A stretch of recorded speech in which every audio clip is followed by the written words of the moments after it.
Hello po sa inyong lahat. Meron lang po akong gustong pasalamatan yung mga sponsors po natin sa ginagawa nga po nating pagpunta po sa mga kabayan natin every week. Una po dyan, syempre yung Lasa Festa Restaurant, nagbibigay po sila ng pagkain, mga tinapay.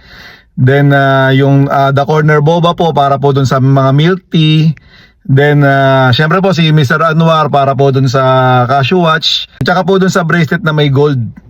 May maliit na gold. Then syempre yung kaibigan ko po si Dolce Amore Cakery, nagbibigay nga po sila ng cake kung nasasakto lang po na yung napili po ng system sa week na yon ay birthday po niya.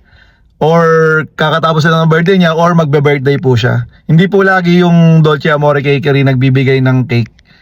Kung masasakto lang po talaga. Yung iba po kasi lagi nanghihingi ng cake. Hindi po kasi ubra yung gano'n, no?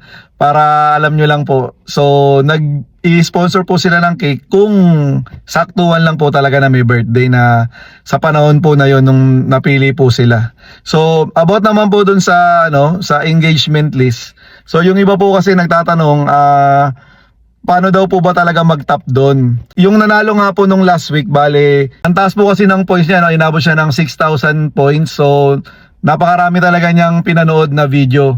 So, tinanong ko nga po siya kung paano yung ginawa niya kasi ako rin nagulat ako eh. Nagulat ako sa niya kasi halos hindi ko po talaga siya nakikita sa sa comment section. Bihira po siyang mag-comment. Ewan ko po kung nag-share siya. Pero bihira po siyang mag-comment eh. Ang tinanong ko sa kanya, ano yung ginawa mo para tumaas ng ganun yung points mo? Ang sabi po niya sa akin, lumang video tsaka bagong video, lagi po siya talagang nakaabang. Sa mga bagong video po, nakaabang siya. Tatapusin niya po talaga yung video. Pinapanood niya po talaga kasi okay yan po siya sa mga content ko. Tinatapos po talaga niya, nalilibang po siya pag nanonood po sa amin. So, tatapusin niya po yung video, then saka po siya nagre-react. Kung it's either mag-heart po siya, magla-like, or mag-care. So, depende po yun sa naramdaman nyo kung ano po yung gusto nyong i-react. So, yun po yung ginagawa niya. Minsan nag-comment po siya. Paminsan-minsan din po yata nag-share din siya. Pero, ang base po sa kanya, ang sinabi lang po talaga niya, pinapanood niya po talaga ng buo. Hindi po talaga siya hindi po talaga niya ini-skip. Hindi po siya nagko-comment, hindi po siya nagre-react or nagko-comment agad. Tinatapos po talaga niya muna. So, yun po siguro. Kasi ang taas 6,000, mataas po yun. Marami po talaga siyang pinanood na video. Lalo po yung mga luma, siguro pinanood talaga niya. Kasi madami na po kaming video dito sa Facebook, sobrang dami na. Simula pa nung mga unang-una, nung hindi pa po ako masyadong kilala dito sa Jeddah, madami na po talaga kaming video na konti yung view dati. So, yun po yung ginawa niya, ganun lang. Kinalkal po niya talaga yung mga video dun sa mga luma pa. Tapos pinapanood po niya. Then, yun nga po, tumaas po yung yung points niya dun sa engagement list. So, yun po siguro.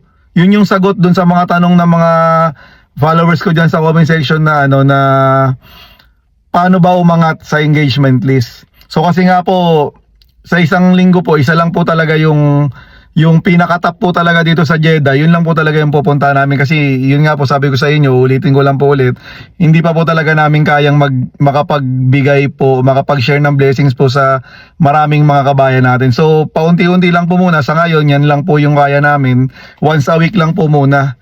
So ngayon po Sunday, pag na-post po tong video na to, mamayang alas 7 ng gabi. So ngayon napapanood nyo, alas 7 na ng gabi ngayon or onwards na, andyan na po yung engagement list. Every Sunday po kasi siya nagre-reset. So ngayon makikita ko na naman po kung sino po yung nag-top doon dito sa Jeddah at iko-contact ko na po siya para mapupuntahan po namin siya sa Huwebes. So hindi po siya ganun kadali lang na sasabihan niyo lang po ako na na taga dito po kayo sa Jeddah, puntahan ko po kayo, ito po ang gusto niyo. Hindi po kasi ganun. So konting may effort din po kahit papano, no?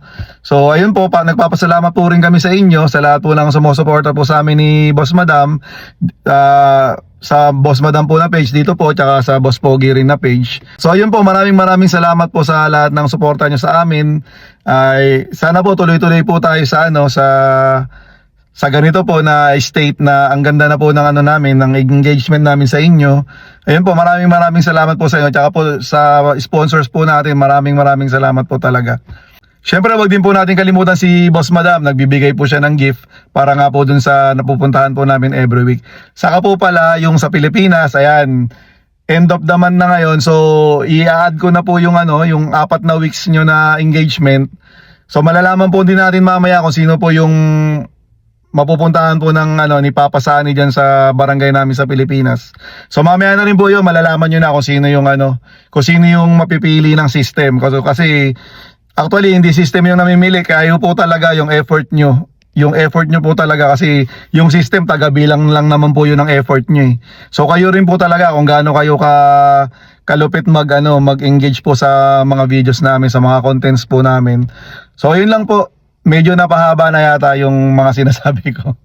Ayun po, maraming salamat po sa inyong lahat, sa mga sponsors natin. Sana po tuloy-tuloy po tong ginagawa natin na maganda. Sana wala po tayo maging problema. So ayun po, maraming salamat ulit. Bye.